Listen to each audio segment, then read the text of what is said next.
तो फ्रेंड्स, इस सेशन में हम लोग डिस्कस करने वाले हैं एक बहुत ही बेहतरीन topic.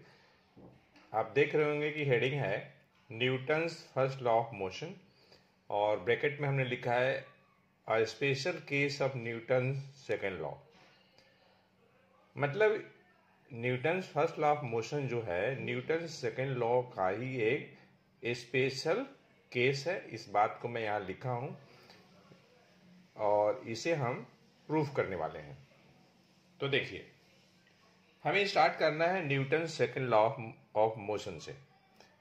And we know that mathematical formulation of the Newton second law of motion is F equal to m into A, जहां पर F जो है फोर्स है, एक्सटर्नल फोर्स, A मास है, A आपका एक्सेलरेशन है।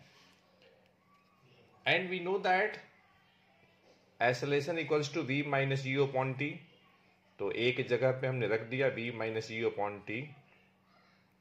अगर हम एक्सटर्नल फोर्स को जीरो कर ले, एफ यहाँ पे एक्सटर्नल फोर्स है, अगर हम एक्सटर्नल फोर्स को जीरो कर लें तो उस सिचुएशन में product of mass and acceleration will be zero. इसका मतलब ये हुआ कि m into v minus you upon t zero होगा।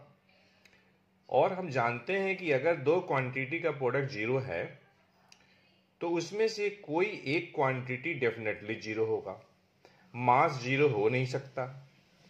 इसलिए v minus you upon t zero के बराबर होगा। और हम ये भी जानते हैं कि अगर किसी क्वांटिटी में दूसरी क्वांटिटी से डिवाइड करने पे जीरो आ जाए तो इसका मीनिंग ये हुआ कि डिनोमिनेटर जो होना चाहिए जीरो नहीं होना चाहिए, नॉन जीरो होना चाहिए। किसी क्वांटिटी में हम नॉन जीरो क्वांटिटी से डिवाइड करने पे अगर जीरो आ रहा है, इसका मतलब ये हुआ कि डेफिनेटली न्यूमरेटर को ही जीरो होना पड़ेगा। ऐसे भी यहाँ पे टाइम है तो टाइम नेवर बी जीरो, क्योंकि यहाँ पे हम बात कर रहे हैं v की बात कर रहे हैं, हम u की बात कर रहे हैं। मतलब बॉडी का स्पीड u से v हो रहा है, तो जब u से v स्पीड होगा तो डेफिनेटली कुछ ना कुछ टाइम लगेगा। इसका मतलब ये हुआ कि यहाँ पे टाइम जो है जीरो के बराबर नहीं होगा। और हम लिख रहे हैं v minus you upon T equal to zero, तो definitely numerator should be zero here. और न्यूमरेटर क्या है? v माइनस यू है। और दो क्वांटिटी का डिफरेंस जीरो है, इसका मतलब ये हुआ कि वे दोनों क्वांटिटी इक्वल होंगी। तो v बराबर u आ गया। v final velocity, u initial. तो हम देख रहे हैं कि v बराबर आ गया u के बराबर आ गया। अब देखिए, इसी में सारा कहानी है। क्या कहानी है? ध्यान से देखिएगा। It means that the body will continue to move with the same uniform velocity u throughout the time t। ऐसा कब होगा? When no force is no force। तो फोर्स से क्या मतलब है? फोर्स से मतलब है एक्सटर्नल फोर्स। यहाँ पे F क्या है? एक्सटर्नल फोर्स है। When no external force is applied on the body। यहाँ हम क्यों लिख रहे हैं नो फोर्स? क्योंकि हमने F को जीरो लिया है। F को जीरो लेने पर ही हमें मिला है V बराबर U मिला है। अच्छा, अगर हम U जीरो कर लें तो U अगर जीरो करेंगे तो V भी जीरो आएगा। इसका मतलब ये हुआ कि u जीरो करने का मतलब ये हुआ कि बॉडी रेस्ट पे होगी, तो उस केस में v भी जीरो आएगा।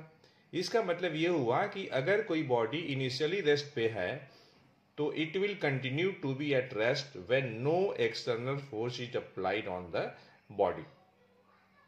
तो इस तरीके से हमें दो बात मिली। अगर कोई बॉडी रेस्ट पे है, अगर कोई बॉडी स्टार्टिंग में रेस्ट पे है तो वह रेस्ट पर ही रहेगी जब तक कि कोई फोर्स उस पर न लगे।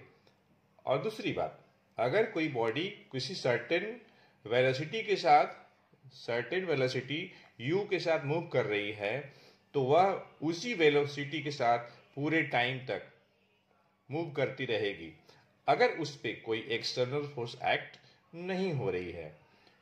तो इसी को तो बोलते हैं हम क्या? Newton's first law of motion. तो इस तरीके से हम कहेंगे कि Newton first law of motion कुछ और नहीं है, ये स्पेशल केस है Newton second law of motion का। तो आई होप आपको मेरी बात समझ में आ गई होगी। तो फ्रेंड्स, हम लोग मिलते हैं नेक्स्ट सेशन में एक अच्छे कॉन्सेप्ट के साथ। Thanks for watching.